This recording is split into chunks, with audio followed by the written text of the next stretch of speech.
not that you need my opinion, but, of course I'm interested in the Cardinals first. And you have 4 guys in the top 66, Walker, Winn, Hence, and Graceffa. You also had Matthew Liberatore and Ivan Herrera on the just missed top 100. Can I start with Liberatore? Only because Sure. he's been in circulation as a highly regarded prospect, and he's sort of been slipping in that regard.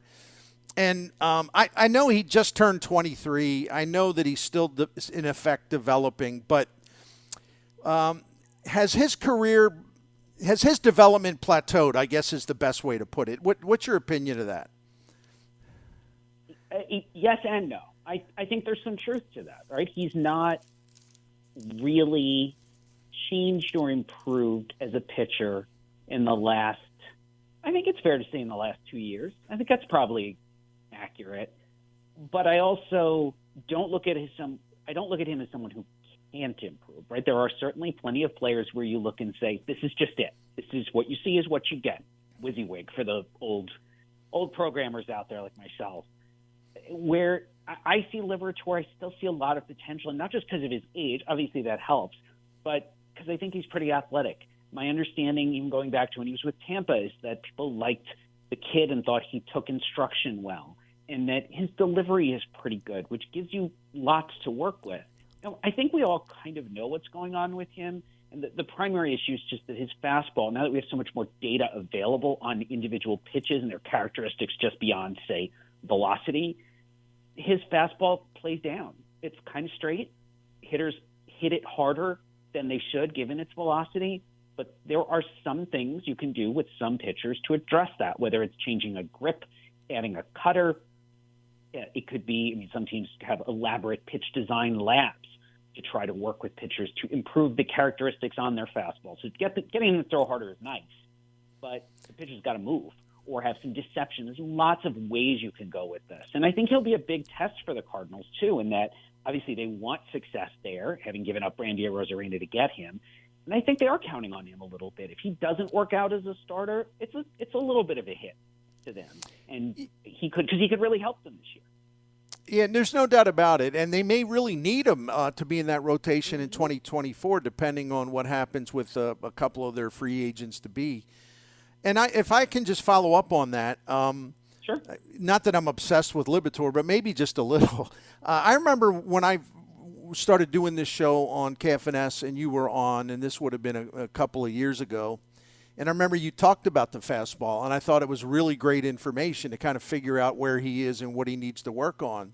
And the thing that's interesting to me, that same conversation is still there. And I guess I'm at a loss to figure out why the Cardinals, for lack of a better term, have not been able to fix him with that fastball over, in about a 2-year period of time since we last talked about that. I don't think they've tried, at least from talking to their people and from talking to scouts who've seen them, who've seen their clubs, who've seen Liberatore. I have nothing to say that they've actually tried something different with the fastball. So that would be the question, I guess, is, well, why not? Right? We have some information, even in AAA, if you look at his performance there and some of the individual pitch data.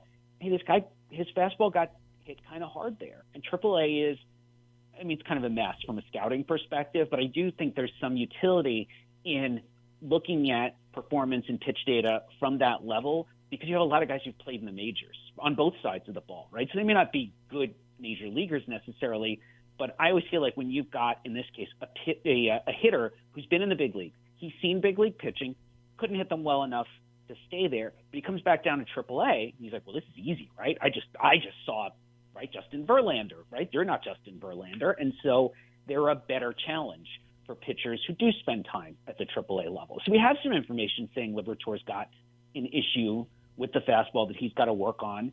And there's a couple ways to go around that, but so far they haven't tried it. Another I didn't mention is you just don't pitch with the fastball as much. There are lots of starters in baseball who are throwing 60%, 55, 60% off speed. Maybe that's what he has to be. I don't know, but they haven't tried it yet. And I do think they're at the point where, okay, he's here, he's in the majors.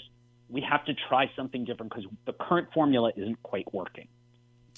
Keith Law with us from The Athletic, and this is my pitch to you. Listen, I have subscribed to The Athletic pretty much since the beginning, and even when I was writing for it, I still subscribed and paid the whatever it was, the annual subscription. The content is just remarkable. It's almost ridiculous from the standpoint. There's so much of it. Every morning I'm like, okay, where do I start? I got to bookmark this, and I wind up bookmarking like 25 things a day. So please consider subscribing to The Athletic. They make it really easy for you and really inexpensive for you to do so. So I wanted to just get that pitch in there because I wouldn't ask you to do something I don't do myself. That's exactly. No problem. Love The Athletic. All right, let's start with Jordan Walker. And you have him number. I'll reveal a little bit here that you have him number 5. Okay, yeah, you have him number 5 overall, and I know that in St. Louis we're really excited about seeing more of him and certainly seeing him at the big league level. In your view, is there anything that would get in his way to prevent him from being like a really, really, really good major league hitter? It's hard to see that given what he's done so far and how good his command of the strike zone has been basically since day one, right? And we've probably discussed this before for folks who haven't heard or read what I've written. When Walker came out of high school, it was, this guy's kind of raw. We don't know how well he'll hit right out of the gate. And I mean, I think it was a pretty broad consensus. Then he comes out at the beginning of 21. It's like, oh my God, this guy's got the plate discipline, the pitch recognition of a hitter, much older, much more experienced than he is. And that gives me pretty good confidence that there's a floor here. This guy's a solid major league player. I think his ceiling is going to come down to getting more of the power just to continue to translate in games. And of course, his transition to right field, which was coming. He's very big for third base anyway. He's a good athlete, but he's not fast. And so I think moving him off the dirt to the outfield was going to come no matter what. Also, you have Brooks Robinson over at third base, right? You're not leaving. Walker is not supplanting Nolan Arenado. And so the transition to right field might actually be the biggest thing for Walker to work on this year. And I'm assuming he sees the majors at some point this season. I don't think he's that far away. But I also don't think giving him 60, 70 games in AAA to play the outfield, maybe move him left and right. Some teams like to play a guy in center just for the experience, even if he doesn't profile there long term, just to give him more reps, more looks, and continue his development. But I feel very, very confident that he'll be a good major league player. And more of his power, if I remember your piece correctly, more of his power will come later. Like nothing wrong with his power early in his career, but the best, I guess it's the best is yet to come type thing. Yes, I think that's fair. I do think so. And I even wrote, he may be one of those kind of underappreciated where it's quiet production. He's not explosive. He's not a burner. This isn't Mike Trout where everything's wow. Almost everything Mike Trout does on a field except throw is wow. Walker, I think, is going to be one of those guys where after a couple of years you look up and say, wow, he's a really, really productive player.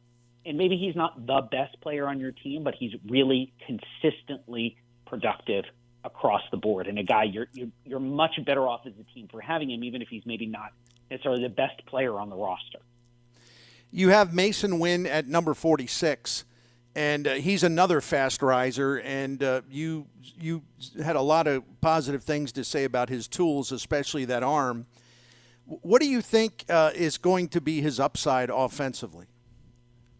This is the big question everyone had, because as I put together these lists, these top 100s, I put together a rough cut, send it around to a bunch of scouts, pro directors, other executives, get feedback, reorder. One thing I heard quite a bit on Winn from folks is we love everything about him, but we don't know how much he's going to hit.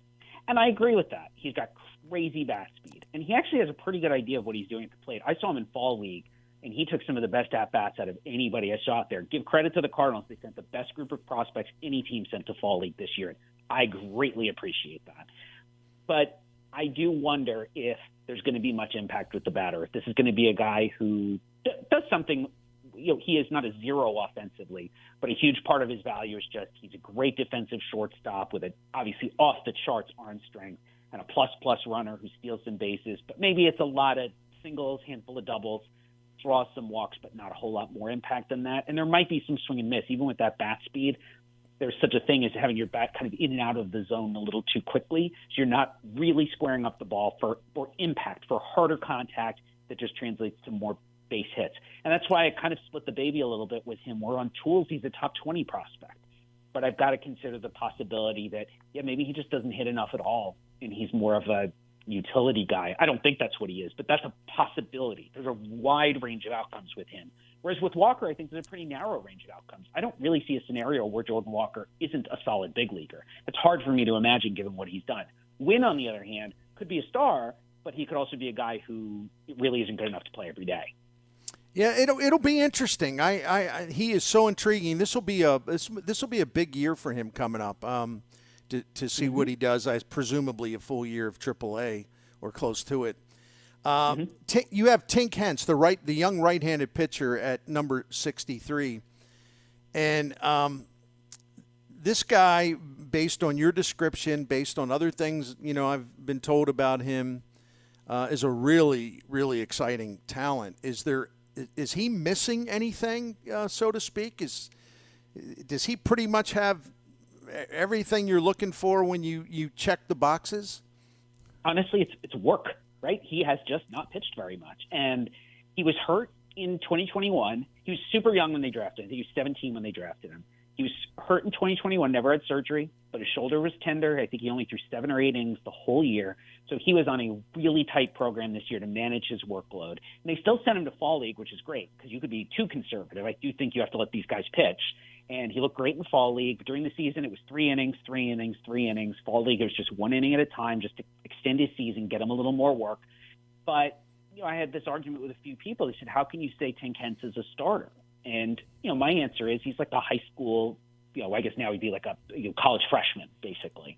And a lot of those guys don't pitch that much. But I think he's athletic enough. He's certainly got the 3 pitches, and he's got the feel. He throws strikes. He knows what he's doing. He repeats his delivery. It's everything to be a starter except for the work. He hasn't actually put together a full starter's season. He did stay healthy through all of 2022. They are going to let him work a bit more this year. I think he'll work deeper into games, and you might see him over the course of the entire season this year. But it will tell us a lot, too. If he can't handle that workload, then I'm wrong. But he's probably not a top 100 prospect, and he's somebody who goes to the bullpen. The arm and the athleticism are just too good for me to ignore.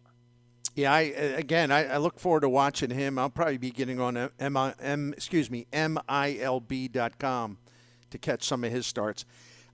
Keith Law with us from The Athletic. Keith, we very much expect to see Gordon Graceffa here in some capacity, and maybe even early, because I know Mozeliak and Gersh and all other people are really excited about him, and they've sort of got him slotted in as a guy that he will contribute to this team, and probably earlier rather than later. What do they and what do you like so much about him? So he's from, it's a funny story, he's 5th round pick at Villanova, which as I sit here is about 40 minutes away from me. Never saw him. He was a command guy with a very ordinary fastball. And people said, when the Cardinals took him, said, that's a nice pick. It's a good, safe college guy, maybe a back of the rotation starter. And then he shows up at spring training 8 months later, and I hear he's hitting 98. And, I'm thinking, is that Gary Graceffa? That's not the Gordon Graceffa I remember hearing about from college. But, yeah, guys do this. Shane Bieber is a great example of a command right-hander with kind of an ordinary fastball in college, got stronger, got on a program, picks up velocity. Graceffa's kind of like that. And he's got the secondaries, which he did in college, and he throws a ton of strikes. He's really competitive. He's built like a starter. First, I had him a little lower on the list thinking, I don't want to overrate this guy's ceiling just because of the pure velocity. But I had people come back to me and say, no, you're right. This guy's like a number 2 starter in the big leagues if it all clicks. And it's really just that he's only got this 1 year of pitching with this kind of stuff. That's about my only reservation at all on him, which is not much of one, right? I'm pretty confident that he'd be able to help the major league rotation at some point this year. Maybe it's not right out of the chute, and I don't think he's penciled in for that. But he will make a start for the Cardinals this year. I cannot see a scenario where that doesn't happen unless he's hurt. Finally, Keith, because I know you're busy and I appreciate your time very much. I also know you have a lot of work to do. I did want to ask you about Nolan Gorman. And, number one, if you look at his season, you look at his game logs, I mean, he was having a really good season for a 22-year-old rookie up until, I don't know, maybe mid-August or third week of August, and then he went over the cliff. I mean, it got really ugly, as you know. But, I mean, his numbers were really terrific until then, all things considered. And there was high strikeouts, but it was like 31%. It wasn't outrageous given his inexperience. So I want to ask you, having gone through maybe what you would consider a typical rookie season for a guy that does have a lot of swing and miss in his game. What is your view of him? Has it changed at all? And I also want you to address whether the banning of the shift makes him somewhat obsolete as a second baseman. So to the first question, I'm pretty happy with the season he had, actually. I was really happy that you saw some more of the power, too, because he'd had some moments, some spells in the minors where this is a guy with crazy raw power. And he hadn't shown as much of that, and I understand some of that was trying to work on. You got to hit first to get to the power. I agree. I also agree with what you just said. There's going to be swing and miss. I'm okay with that. With his package, with everything else he can do, I am fine with that. And you're right. His last 3 or 4 weeks, he just was hopeless. Like at that point, they might as well just send him home and said, we'll come back next year. It's a nice, solid rookie campaign. Good job. We'll see you again next year. I hesitate on the second part because I think there's a lot of unknown with the banning of the shift, who it's going to help and who it's going to hurt. Right? There's a lot of thought that left-handed pull hitters like Gorman will. I know you're talking about his defense. Left-handed pull hitters like Gorman, does he benefit? Does he benefit like Joey Gallo might benefit because now there's not a third fielder over on that side? I don't know. I actually still don't know. Or will teams get pretty creative with their positioning anyway, even though they only have two guys? Move one of the fielders over enough that the change is just small. Like, I'm curious. I really want to know what's going to happen. But I find trying to predict stuff on rule changes is a good way for me to be very, very wrong. You know what? I totally respect an answer of I don't know, because I'll do that on my show and I say I know I'm not supposed to do this. I'm supposed to go hot take all the time. Where's your hot take? Right? Yeah, but sometimes I just don't know. I mean, and I really admire. Maybe I'm patting myself on the back, which is bad. But I really admire people that say, you know what, I just don't know. That's a great answer, actually. It really is, because it's honest. Yeah, it's the truth, right? Because I see a lot of games. You know what? I used to hate the pitch clock. I hated it. It was like there's all this evidence that says it's going to get pitchers hurt, and you're going to have guys messing with their timing, et cetera. And after a year and 2 years now, I think, of watching the pitch clock in the minors, which is only 20 seconds there, I am the biggest pitch clock honk you will ever find. I get home a half hour earlier from games. That's now. right. I see the same amount of baseball, but I am home a half hour earlier. That is a huge win to me. And I say, you know what? Bring on the pitch clock. It's great. It makes the game better. I think fans will really like it, actually. Like I said, you're not losing any baseball. You're losing dead time. And that, to me, is a huge victory. It is.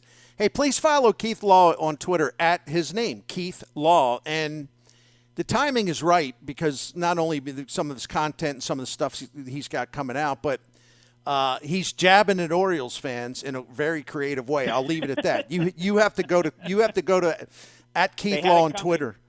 Well, they did, and it's just like this guy that I agree with something Craig Calcaterra wrote today, and I subscribe to his newsletter, where he said he loves your prospects rating more than any of them, because not only are they knowledgeable and well informed and sourced and all that, but he said Keith he said his ratings drive fans of every team crazy, and they're all convinced he hates their team in particular. And he said the difference with Keith is that Keith will actually punch back on Twitter, but you do it in a really, really smart, clever way. You are a high-class troll with this stuff. You are. That's a compliment. I will take that. Thank you. I will take that. But that piece of art you did with the actual Oriole the bird, very, very, very well done. From the board game Wingspan, for folks who know it, which is a favorite around my house. And as soon as that happened, I was like, I know, I have an idea. I can cross my interests can merge with this troll. That was good. Well, thank you very much, and we'll talk down the road, maybe after the organizational ratings come out. I mean, it doesn't have to be the day it happens, but shortly thereafter. But thanks for giving us some time today. My pleasure. All right, that's our friend Keith Law from The Athletic, and again, at Keith Law. He is something else, man. But what happened, Jim? We'll take a break here, but Chip Carey coming up at 4. What happened was you had an Orioles fan on there, just typical Keith Law. Orioles hater, what a hack, blah, blah, blah. And Keith Law pointed out to him, he said, I have 6 Orioles in the top 100. What are you talking about? But he said something actually better than that. I don't have it in front of me, but he jabbed at him pretty good. But it's true. Why would somebody complain? And he's got a lot of the Orioles prospects up pretty high on his list, So what's the beef? I don't get it. Oh, man, that's bad. What, he's supposed to have 30 Orioles prospects in the top 100? And I thought his reading of the Cardinals was very fair, and I like what he had to say about all of these guys. So if you don't subscribe to The Athletic, take advantage. A lot of times they roll a special offer out there where it's so cheap that it's one of the all-time bargains. So, but Jordan Walker 5th, Mason Winn 46, Hence 63rd. Graceffa 66, and then just missed the top 100 are Liberatore and Ivan Herrera.